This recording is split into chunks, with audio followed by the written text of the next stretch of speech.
Normally, when people wake up, they're not waking up to a breath of fresh air. They're waking up to a feeling of stress. They check their phone, and what do they see on their phone? They see that the world is ending. They see wars. They see problems with the economy.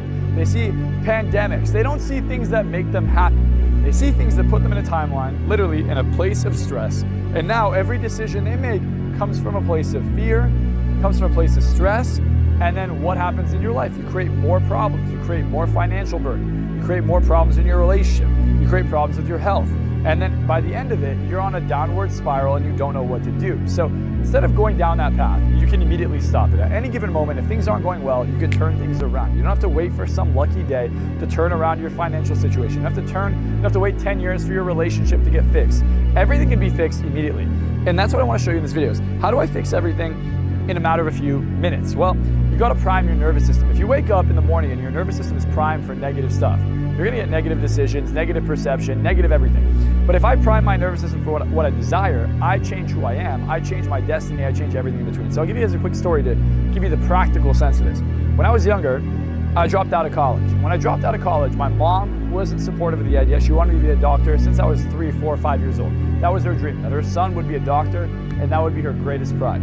My dad wasn't that supportive of it. My friends were extremely against it because they were all going the college route, like, what is this guy doing? But I knew that the system was changing. Things were broken, and that it wasn't the same traditional route where if you go to college, you're just gonna go make a living. And I just felt intuitively that that wasn't my calling. My calling was to help other people. My calling was to understand the mind and just really help people level up. And I started visualizing myself at the beginning, just helping one person at a time. After I did this exercise, which I'm about to show you, every day for a week, it went from 1 person to 5. By the end of the week, it went to 100.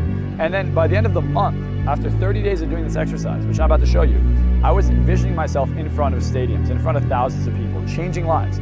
And I went from a guy who was going to college to a dropout who had this dream that he would have seminars all over the world and change lives.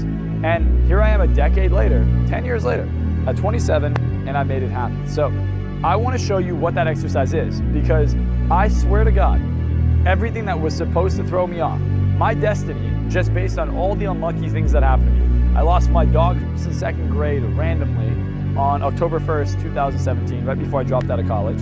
And that was heartbreaking for me. And because I was on this timeline, my brain, instead of getting depressed, instead of getting sad, even though I was very upset, I decided I'm just gonna dedicate that to creating my 2nd ever seminar. So November 17, 2017, after doing this for months, this exercise, I threw my 2nd ever seminar, hypnotized people at that event. It was very, very powerful.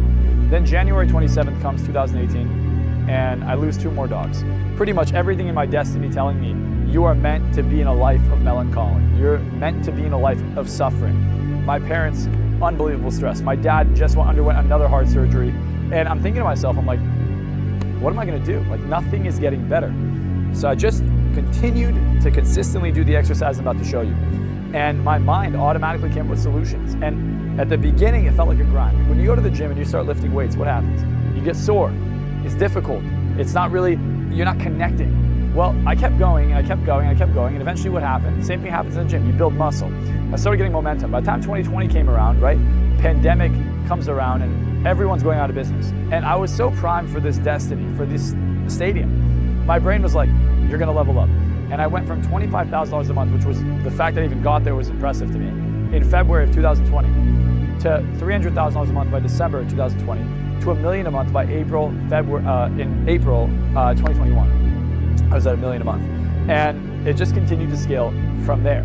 So here I am now at 27, and I asked myself, what set me on this path? Because now I only get blessings, thank God.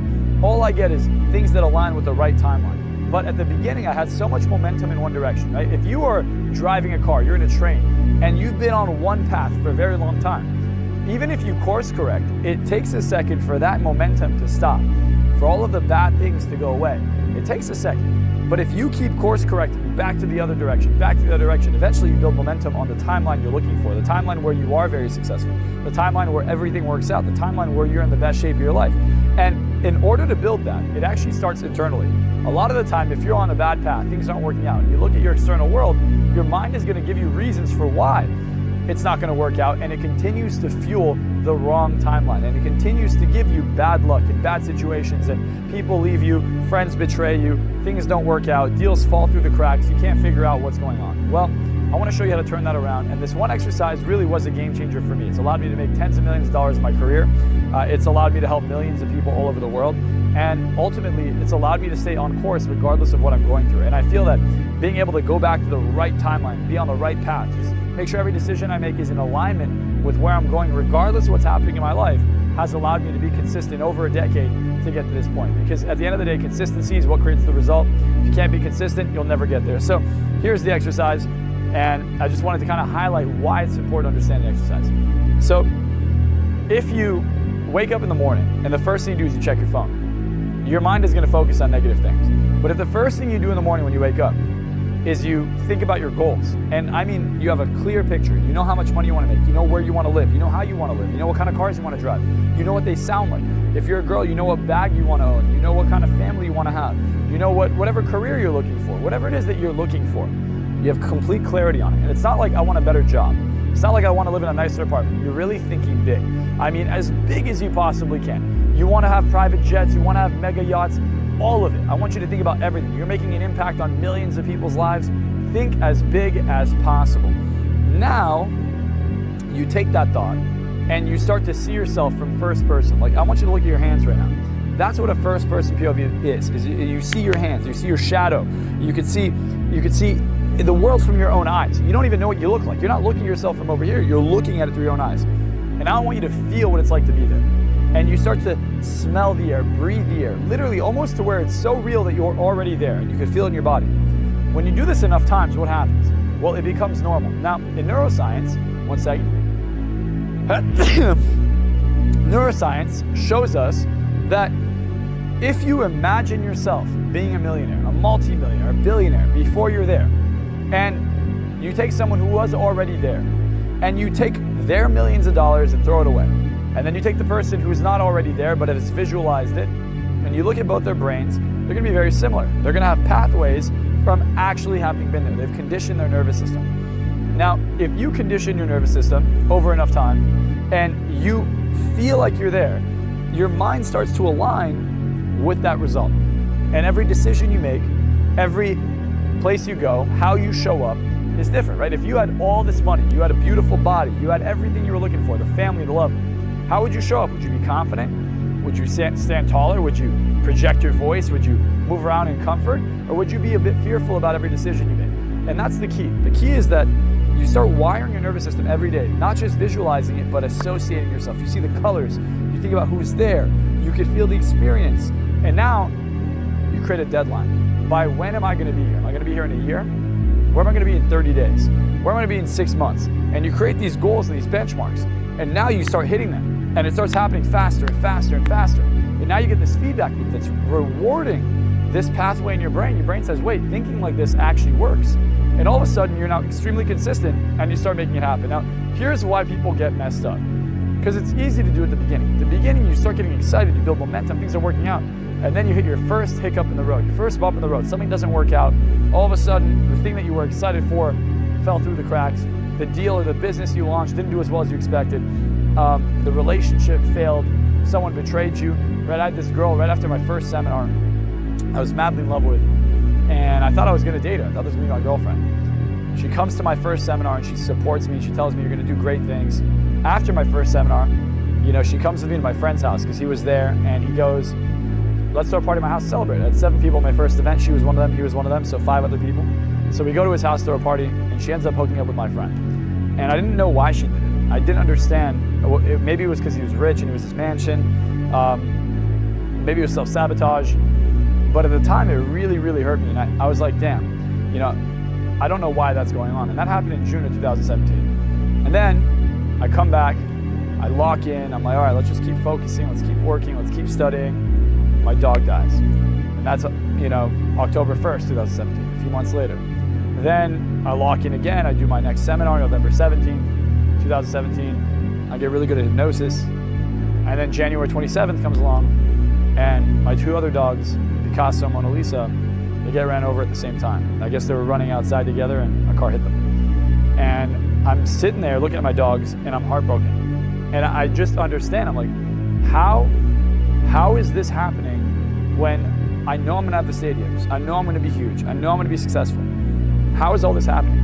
And I realized, I'm like, I cannot allow, even though I'm going through unbelievable pain internally, I cannot allow this to affect my nervous system.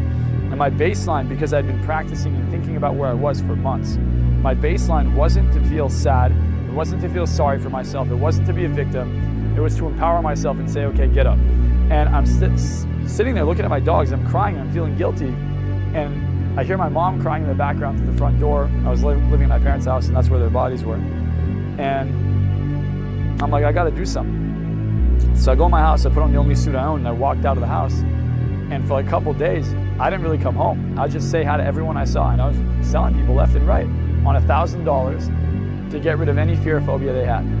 And the fact that I was able to do it in the first place, the fact that I had that much willpower, was because my new homeostasis, my new baseline for my nervous system was that version of me. And when I felt that unbelievable pain, that contrast, any limiting beliefs that came around, anything that was like, maybe the procrastination, it disappeared.